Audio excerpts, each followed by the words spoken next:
안녕하세요. 심리학자 율리아 라투넨코입니다. 오늘 저는 여러분께 이야기할 것입니다. 부메랑 법칙이 나르시시스트에게 어떻게 작용하는지, 그리고 악이 나르시시스트에게 돌아오는지에 대해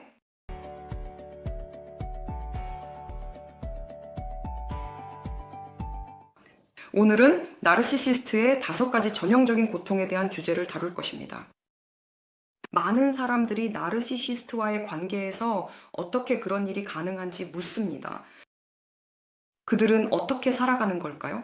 그들이 사람들에게 가져다 주는 악이 그들에게 돌아오나요? 네, 오늘 저는 여러분께 말씀드리겠습니다. 악은 사실 그들이 살아가는 것입니다. 악은 사실 이것이다. 나르시시스트의 본질입니다. 그리고 그는 고통받습니다. 하지만 그의 고통은 정상적이고 건강한 사람의 고통과 매우 다릅니다. 아직 제 채널을 구독하지 않으셨다면 구독해 주시고 이 비디오에 좋아요를 눌러주세요. 이 채널에는 심리학에 관한 매우 흥미로운 콘텐츠가 많습니다. 자, 나르시시스트의 첫 번째 고통부터 시작해 봅시다. 수선화는 지루함이다. 왜냐하면 나르시시스트는 결코 현재에 머물지 않기 때문입니다. 왜냐하면 나르시시스트는 결코 기쁨을 느끼지 않기 때문입니다. 자신의 활동 과정에서, 현재의 과정에서 그는 존재하지 않습니다. 여기 없습니다.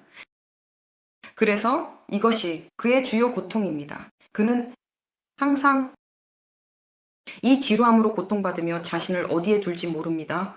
그는 자신의 삶을 어떤 무의미한 꿈들로 채웁니다. 자신의 거대한 성공, 결과, 어떤 성취에 대한. 하지만 이렇게 되면 그는 평생을 이러한 꿈속에서 보내며 아무것도 이루지 못할 수 있습니다. 나르시시스트의 두 번째 고통은 양극성, 장애입니다. 모든 나르시시스트는 어떤 의미에서든 양극성 장애로 폭발합니다.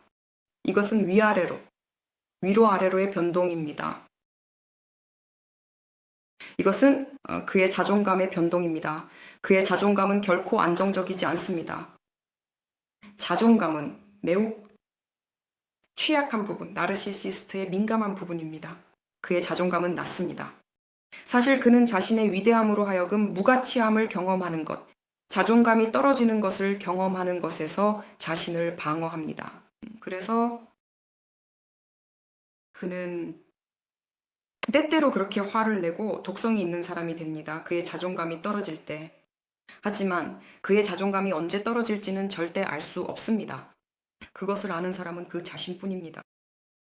그는 일반 사람에게는 자존감이 떨어지는 트리거가 전혀 아닌 어떤 트리거에 반응합니다. 그래서 이러한 상황, 즉 자신의 자존감이 떨어지는 상황으로부터 자신을 보호하기 위해 그는 거만하고 오만하며 독성이 있고 비판적이고 다른 사람을 깎아내림으로써 자신의 중요성을 부풀릴 수 있습니다. 그래서 그는 본질적으로 다른 사람들을 자신의 자아를 충전하고 자존감을 높이기 위해 사용합니다. 그리고 이것은 믿으세요. 자신이 누구인지. 자신의 약점을 모르는 사람, 자신의 강점을 모르는 사람의 큰 고통입니다. 그 사람은 다른 사람들이 자신에 대해 어떻게 생각하고 무엇을 말할지에 따라 항상 흔들립니다. 그리고 자기애주의자는 다른 사람들의 시선에 반영되는 사람입니다. 그는 살지 않고 사람들의 눈에 어떻게 보일지를 시도합니다. 그리고 이것은 큰 고통입니다. 나르시스트의 세 번째 고통은 나르시스트가 공허하다는 것입니다. 그곳에는 아무것도 없습니다. 상황에 따라 바꾸는 포장지와 가면이 있을 뿐입니다. 그가 배운 감정이기 때문에 보여주는 감정이 있습니다. 그는 매우 훌륭한 배우이지만 실제로는 아무것도 느끼지 않습니다. 하지만 이 비디오에서 말할 몇 가지 부정적인 감정들이 있으며 그가 경험하는 것입니다. 하지만 믿으세요. 이 감정들은 그에게 조금의 기쁨이나 행복도 가져다 주지 않습니다. 나르시시스트는 매우 전형적인 사기꾼 증후군을 가지고 있습니다. 왜냐하면 그들은 실제로 자신의 강점을 알지 못하기 때문입니다. 그리고 그들이 어떤 성공을 이루더라도 그들은 그것이 그들의 낮은 자존감 때문이라고 생각합니다. 사실 그들은 그것이 우연이라고 생각하며 실제로는 그들의 공로라는 것을 인식하지 못합니다.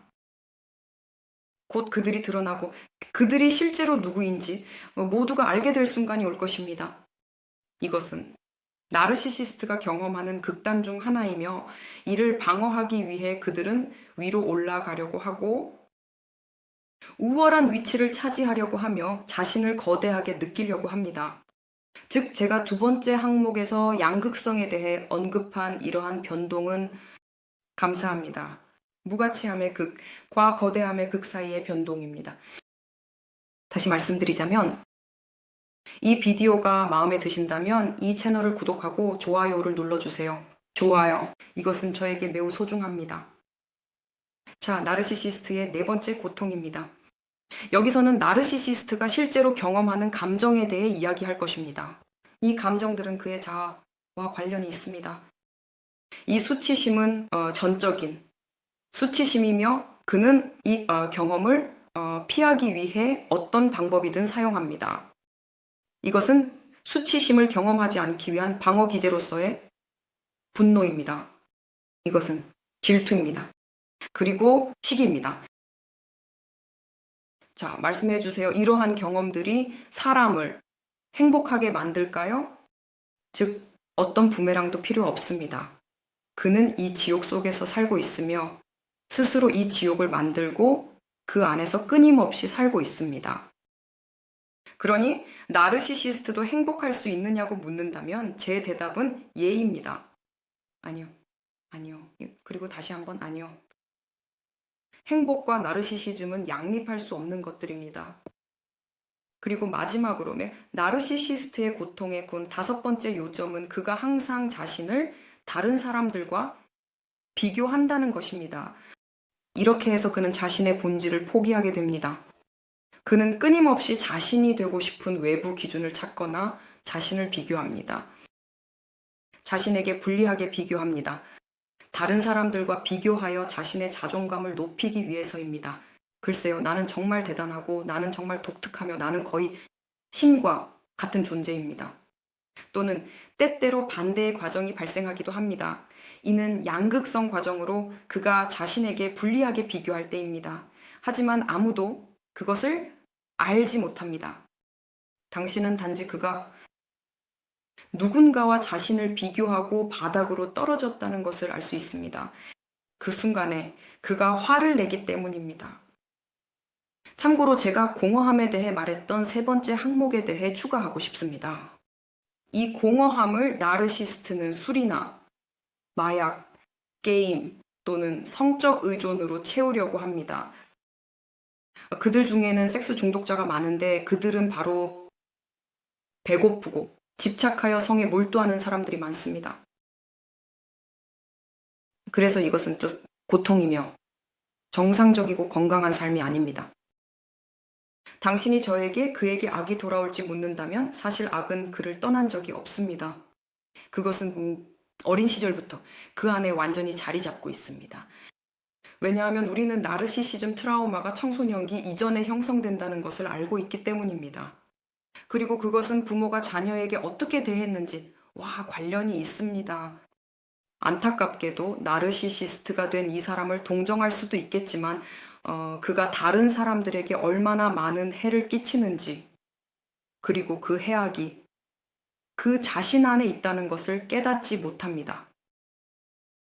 제 채널을 구독하고 이 비디오에 좋아요를 눌러주시고 새로운 매우 흥미로운 비디오를 기대해주세요. 심리학 주제에 관한 것입니다. 여러분이 지금 좋아요를 많이 누를수록 더 많은 사람들이 이 유익한 정보를 찾을 수 있습니다. 그래서 여러분에게 많은 것이 달려 있습니다.